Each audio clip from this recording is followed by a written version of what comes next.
Hey everybody, and welcome back to more stories from 4chan. This time I've got 3 short stories, so it's going to be a little bit less of animation, but I guess we'll just jump right into the first one. So back in the summer of 2008, I'm 14 years old, Dad wants me to get a summer job. I mean, what the heck, how am I supposed to do that at age 14? I'm pretty sure that's illegal. Anyways, I asked my neighbor if I could dog sit while they're on vacation. This is all just to please my dad. I definitely don't want to do this. Their dog is as old as me. He's 14. He's a big giant Labrador. The thing looks like it's 3 steps away from death's door. So 3 days into their vacation, I unlock the door to their apartment. It's freaking dead. I call Jim and ask what to do with it. He says take it to the vet, who's just down like 4 blocks. The vet. For a dead dog. I tell him how idiotic that sounds. Well, they anticipated it and made plans to get it cremated. Question is, how do I get this big freaking lab down 6 flights of stairs and 4 blocks down the street without having people see me carrying this dead dog? I don't have a car or a license. Jim tells me to put it in his daughter's luggage that they left behind. So I stuff this crap-covered dog into the suitcase, realize it has a broken freaking set of wheels. So I'm carrying this thing down the stairs, heavy as heck for my 14-year-old body. Get to the 3rd floor, and some dude bro asks if I need help. I don't want him to question the luggage, or see the dead dog if it opens or something. Well, he insists and helps me carry it down. He asks what's in it. I make up some excuse that it's electronics. Some sort of speaker system. Those are heavy, right? Well, we get to the 1st floor.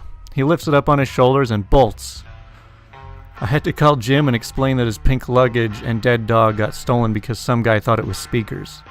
I can't even imagine his face when he opens that. Yeah, that would be a pretty complicated situation for both parties, I would assume. Alright, the next story, I don't really know how to animate this, but it's a pretty common and short story anyway, so... Being me at 23, I marry a hot chick cougar whose husband died. The rebound sex was crazy. She has a daughter that's my age, and my single dad thinks that my wife's daughter is a fox. They date for a few months and get married. My stepdaughter is now my stepmother. My father is my son-in-law. I have a kid with the cougar wife. Dad has a kid with my stepdaughter. My baby became a brother-in-law to Dad.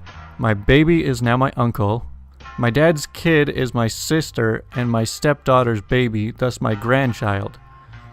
My wife is my stepmother's mother, who is now a grandma to my new half-sibling. I am married to my grandma. I am my own grandpa.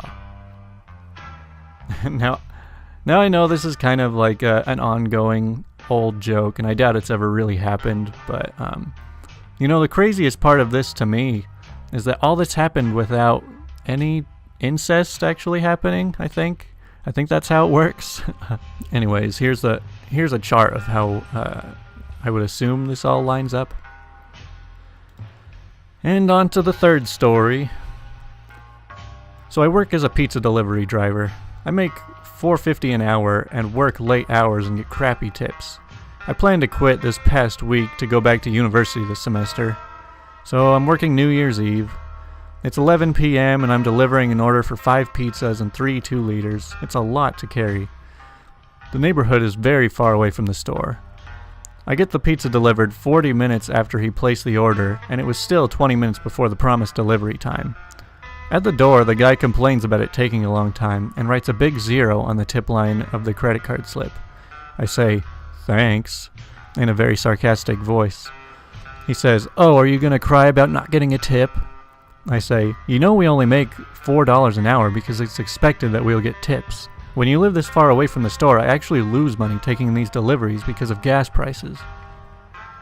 He says, "Don't blame me, blame the company for giving you those wages. If you don't like it, then why don't you get a better job?" I say, "You know what, you're right, I quit." And I pull his pizzas out of the bag and threw them one by one all over his lawn. He starts calling me a little turd and all this stuff, and I walked back to my car and drove away. I figured I would get fired, but they didn't even fire me. I still quit yesterday anyway. It felt good. Alright, and that does it for another Tales from 4chan video. I'll probably do a mix of 4chan stories and Reddit stories. I just have a whole bunch of these 4chan stories saved from a long time ago, so I'll probably get through as many of these as I can and look into some more Reddit stuff too, but hopefully we can get recognized, and thanks for watching.